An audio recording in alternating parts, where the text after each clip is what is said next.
కొట్టినా ఓడిపోయినట్టే, టాస్లో పోయినట్టే. ఇక మీకు తెలుసు సర్పంచ్లకు పార్లమెంట్ ఎలక్షన్ గెలుచుడు ఈజీ, కానీ పంచాయతీ ఎలక్షన్ గెలుచుడు కష్టం అబ్బా. ఎందుకంటే మీకు ఎరికే ఒక్కొక్క ఓటుకు అంత విలువ ఉంటుంది. ఇక ఒక్కొక్క మనిషిని పట్టుకోవాలి, బతిమలాడాలి, దండం పెట్టాలి, అయ్యా అప్ప అనాలి. మీరు వాగ్దానాలు ఇచ్చింటారు, మీరు చాలా మాటలు చెప్పింటారు, నేను ఇది చేస్తా అది చేస్తా అని. కాబట్టి నాకు తెలుసు మీకు కష్టం. అందుకే మీకు ఇచ్చే మాట ఒకటే, ఈ 2 ఏళ్ళు కొంత కష్టం ఉంటుంది మనకు. ఎందుకంటే వీళ్ళ దగ్గర పైసలు లేవు, వాళ్ళు పైసలు ఉన్నాయని ఢిల్లీకి పంపట్లోనే బిజీగా ఉన్నారు వీళ్ళంతా. మొత్తం వీడికెళ్ళి మూటలు కట్టాలి, రాహుల్ గాంధీకి పంపాలి, ఆడనో ఇన్నో కుర్చీ కాపాడుకునేందుకు కింద మీద పడి కుర్చీ కాపాడుకోవాలి తప్ప వాళ్ళకు ప్రజలకు సేవ చేసే ఆలోచన వీళ్ళకు లేదు. చూడండి, మీరు ఆలోచన చేయండి. ఎందుకంటే ఈ 2 ఏళ్లలో ఎంతమందిని ఎన్ని రకాలుగా మోసం చేసినారో శ్రీనివాస్ యాదవ్ గారు వివరంగా చెప్పినారు. ఎస్సీలను మోసం చేసినారు, ఎస్టీలను మోసం, బీసీలను మోసం, రైతులను మోసం, మహిళలకు మోసం, యువతకు మోసం, విద్యార్థులకు మోసం. వీళ్ళ చేతిలో మోసపోని వాళ్ళు ఎవరు లేరు. ఏమైనా ఏం చేసినారు రాయి అంటే ఇక ఫ్రీ బస్ ఒకటి చెప్తారు. అది ఫ్రీ బస్ ఎట్లయితుందో నాకైతే ఇంతవరకు అర్థం కాలే. మీకు వాళ్ళకన్నా అర్థమైతే నాకు చెప్పురు జర. మహిళలకు ఫ్రీ అంట, కానీ వాళ్ళు ఎంబడి ఉండే మగవాళ్ళకు డబుల్ టికెట్ అంట. ఇక అది ఫ్రీ ఎట్లయితుంది? మళ్ళీ వాళ్ళ ఇంట్లో ఉండే పిల్లలకు 25% బస్ పాసులు పెంచిరు. ఇక అది ఎట్లా ఫ్రీ అవుతుంది చెప్పు, నాకు అర్థం కాదు. ఇక మళ్ళీ ఫ్రీ బస్సు అని ఉదరగొట్టుడు. మొత్తం అందరూ మోసపోయి బాధపడుతున్నారు. గ్రామాలలో రైతులైతే కోపం మీద ఉన్నారు. మీకు తెలుసు నాకంటే బాగా.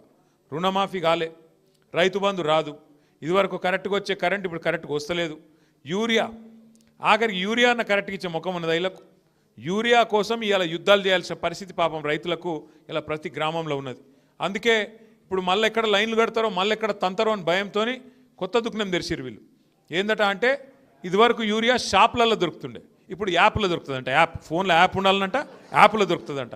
మరి షాప్లో యూరియా అయినోడు యాప్లో ఇస్తాడే? నాకు తెలియకడతా, ఆడు ఉంటేనే కదా ఇటు ఇచ్చేది. ఇక గట్లున్నది ఇలా కథ. ఎందుకంటే లైన్లు కనబడద్దు, దాచిపెట్టాలి. ఎన్ని రోజులు దాస్తావు? 10 ఏళ్ళు మరి కేసీఆర్ ప్రభుత్వంలో ఎందుకు లైన్లు లేకుండే? ఎందుకంటే నడిపేటోనికి తెలివి ఉండాలా, నడిపేటోనికి రైతుల మీద గుండెల్లో ప్రేమ ఉండాలా. అది కేసీఆర్కు ఉండే, నీకు లేదు. ఇంకొక్క ముచ్చట చెప్పి నేను బంద్ చేస్తా.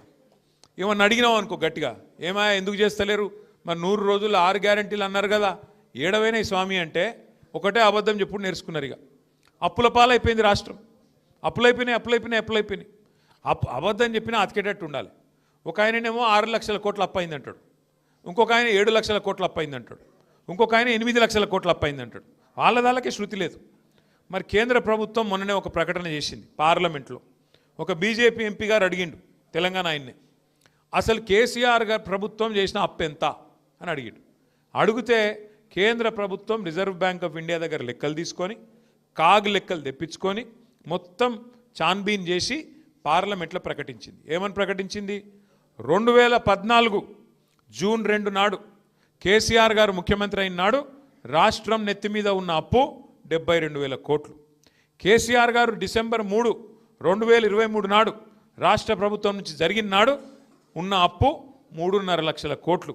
అంటే 3.5 లక్షల కోట్లల్లో మనకు విరాసత్గా వచ్చిన 72,000 కోట్ల అప్పు తీసేస్తే 2,80,000 కోట్ల అప్పు మాత్రమే మన ప్రభుత్వం చేసింది. మరి ఏం చేసిండు కేసీఆర్ గారు అప్పు చేసి? ఏం చేసిండు అంటే మీ వికారాబాద్ను జిల్లా చేసిండు, వికారాబాద్లో ఒక మెడికల్ కాలేజ్ పెట్టిండు, వికారాబాద్లో ఒక నర్సింగ్ కాలేజ్ పెట్టిండు, మీ తాండూరులో ఉండే తాండాలను గ్రామ పంచాయతీలు చేసిండు, గ్రామ పంచాయతీ భవనాలు కట్టించిండు. కేసీఆర్ గారు 1022 గురుకుల పాఠశాలలు పెట్టిండు. కేసీఆర్ గారు 73,000 కోట్ల రూపాయలు రైతు బంధు రూపంలో 70 లక్షల మంది రైతుల ఖాతాల్లో టింగుమని నాట్లేసే కాలం వచ్చిందంటే మీ అకౌంట్లలో డబ్బులు వేసిండు. కేసీఆర్ గారు 200 రూపాయల పెన్షన్ను 2,000 రూపాయలు చేసిండు. 15 లక్షల మంది ఆడపిల్లల పెళ్లిళ్ళు 1,00,000 రూపాయలు ఇచ్చి కళ్యాణ లక్ష్మి కింద, షాదీ ముబారక్ కింద బ్రహ్మాండంగా ఆడపిల్లల పెళ్లిళ్ళు చేసిండు.